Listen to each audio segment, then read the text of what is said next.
Getting this car ready for rego, but I've had a little problem with the high beam not coming on when you pull the stick towards you, i.e.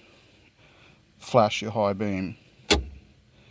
Works when the stick's back and permanently on, but you can't flash a high beam on, it wasn't coming on. It works fine on the switch here, so when you turn the high beam, when you turn the headlights on and push your stick forward, you get the blue indicator, and I've checked at the front, the high beam comes on. But when you pull forward on the stick, high beam light doesn't come on. It's coming on now, and the way I fixed it, quite simple really, and it might need more of a fix later, but I've just sprayed this guy.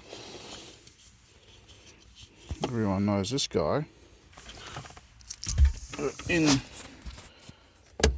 the guts of the indicator stalk assembly.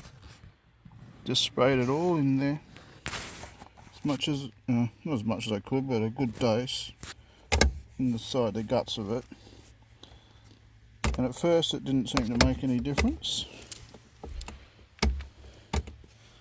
But after a short while of flicking the switch backwards and forwards and up and down and working the WD-40 in there, it's come good. So that's one more thing to cross off the list. The remaining item I need to fix on this car is to bleed the brakes and probably replace the rear brake cylinders.